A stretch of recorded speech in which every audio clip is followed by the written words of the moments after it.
کہ وہاں سے فارس سے شہزادہ آ گیا، ساحل پہ کھڑا ہے، پیغام لے کے آیا، انعام و اکرام آپ کے لیے فارس کی حکومت نے بھیجے ہیں، اور آپ کی وہ انعام و اکرام، آپ کی وہ عطایا اور آپ کی وہ ہدیے وہاں رکھے ہوئے ہیں، کوئی بندہ بھیجیں اٹھا کر لے آئے۔ ہاں نیت یہ تھی میں حاضر رہوں، پیغمبر کا خط ضائع نہ ہو جائے، پیغمبر کی کتابت ضائع نہ ہو جائے۔ اللہ نے کہا میں نوازوں گا اور طرح سے۔ حضور نے آواز دی میری مسجد میں کوئی موجود ہے؟ میرا جان نثار لبیک یا رسول اللہ۔ حضور آپ کا مقتدی جان نثار امیر معاویہ موجود ہے۔ فرمایا معاویہ آ جاؤ۔ جی اللہ کے رسول۔ فرمایا اس بندے کے ساتھ جاؤ اور وہ تحفے طائف لے کے آ جاؤ۔ امیر معاویہ رضی اللہ تعالیٰ عنہ وہیں سے دوڑے شہزادے کے پیچھے، دوڑتے دوڑتے، گرمی کی شدت ہے، آج کی اس گرمی میں یہاں کی کیا وہ فرش پہ اپنا پاؤں نہیں رکھ سکتا جب تک جوتا نہ ہو۔ امیر معاویہ تپتی ریت عرب کی ہے اور کوئلوں کی طرح اس پہ دوڑتے ہوئے جاتے ہیں اور شہزادے سے کہتے ہیں مجھے اپنے گھوڑے پہ بٹھا دے۔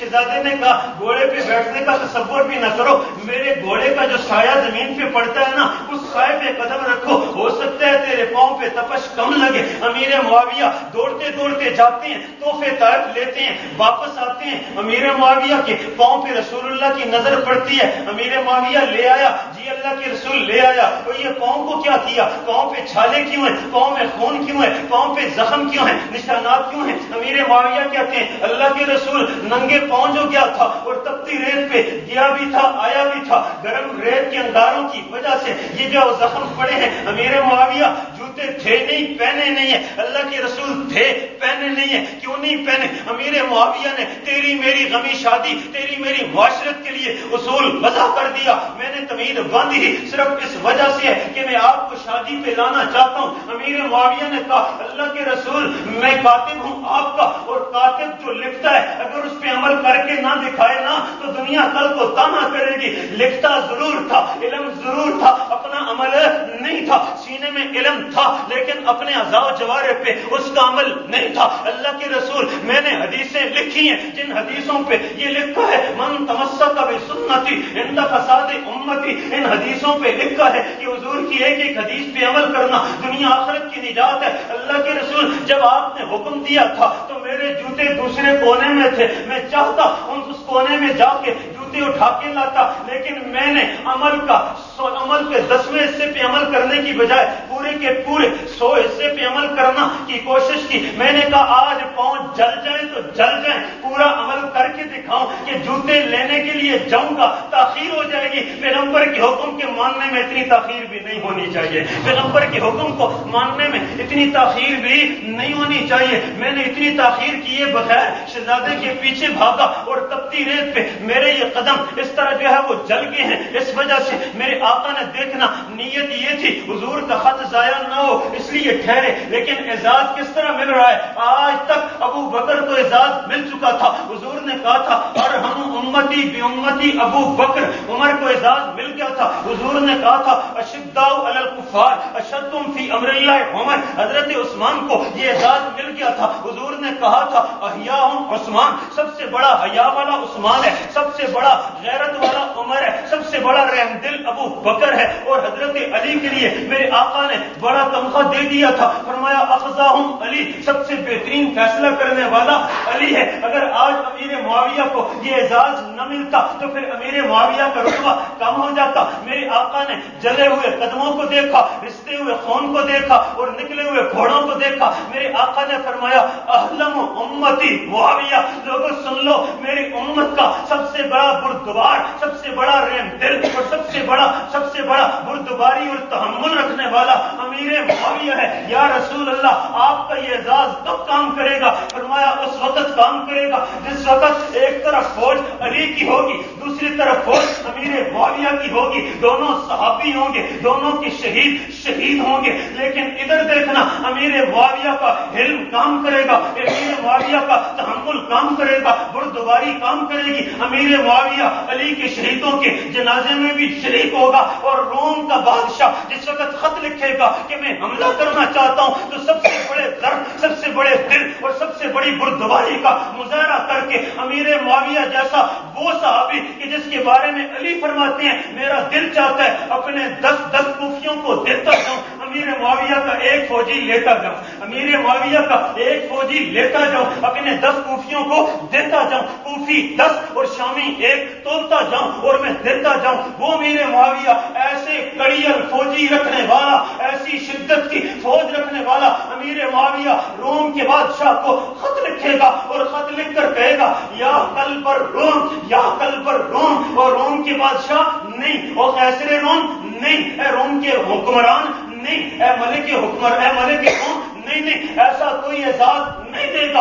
اتنی بڑی آدھی دنیا کے مالک قیصر سے امیر معاویہ تحمل کا مظاہرہ کرتے ہوئے کہے گا یا قلب الروم، اور روم کے کتے، تو نے میرے اور علی کے اختلاف کو، جو وقتی اختلاف ہے، جو اجتہادی اختلاف ہے، اس کو دیکھ کر تو نے یہ سمجھا کہ میں علی کا ساتھ چھوڑوں گا، تیرا ساتھ دوں گا۔ یاد رکھ، تلوار اٹھنا دور کی بات، فوج کا لانا دور کی بات، قدموں کا اٹھنا دور کی بات، ہاتھ کو اٹھانا دور کی بات، اگر تیری میلی آنکھ بھی مکے اور مدینے کی طرف اٹھی، اسلامی خلافت کی طرف اٹھی، تو علی کے ساتھ صلح کر کے علی کی فوج کا سب سے پہلا فوجی بن کے تیری حکمرانی پہ حملہ کرنے والا معاویہ ہوگا، تیری اقتدار پہ حملہ کرنے والا معاویہ ہوگا۔ امیر معاویہ نے، میں عرض کرتا ہوں چونکہ بات چل پڑی ہے، ایک واقعہ ذکر کر دیتا ہوں پھر آگے چلتا ہوں۔ جس وقت آدمی حضور کے فرمان پہ، سنت پہ عمل کا، جس وقت انسان جو ہے وہ ذہن بناتا ہے، پھر اللہ کس طرح نوازتے ہیں۔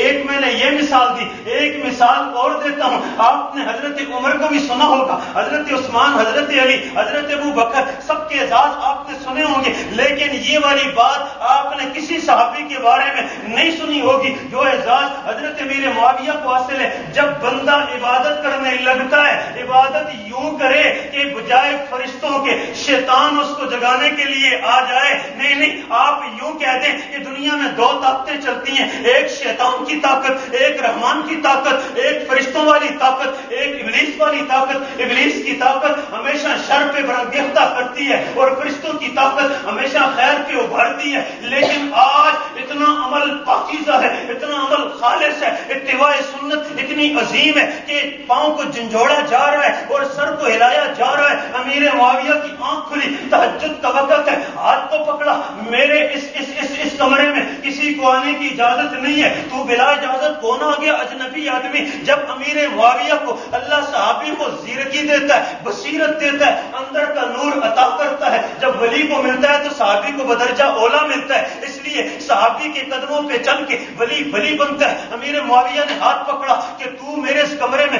خاص کمرے میں، نیند کے کمرے میں تو کس طرح آ گیا؟ جب ہاتھ پکڑا تو اس نے دیکھ لیا، کہا تو ابلیس لگتا ہے، کہا ہاں کیوں آیا ہے؟ کہا آپ کو جگانے کے لیے آیا ہوں، آپ کو عبادت پہ ابھارنے کے لیے آیا ہوں۔ امیر معاویہ نے کہا نہیں، میرے اللہ کا قرآن جھوٹا نہیں ہو سکتا۔ قرآن نے کہا انہ لکم عدو مبین، یہ شیطان تمہارا واضح دشمن ہے۔ دشمن کبھی نماز کے لیے جگایا نہیں کرتا، سلایا کرتا ہے۔ تیرا کام سلانا ہے، جگانا نہیں ہے۔ آج جگانے کیوں آ گیا؟ عمل اتنا خالص ہو کہ شیطان بھی جگانے کے لیے آئے۔ شیطان نے کہا سچ پوچھتے ہو؟ امیر معاویہ نے کہا سچ بتائے گا نہیں تو چھوڑوں گا بھی تو نہیں نا، تجھے چھوڑوں گا بھی نہیں، وہ پٹائی کروں گا، یاد کرے گا۔ کہنے لگا سچ پوچھتے ہو تو کل میں نے آپ کو سلا کے تہجد کی نماز قضا کروائی تھی، اور کل کی تہجد پہ جب آپ روئے تھے، اس رونے کو دیکھ کے رب نے دوہری تہجد کا ثواب دیا تھا۔ میں نے کہا ایک تو نیند کر گیا، دوسرا دوہری تہجد کا ثواب لے گیا۔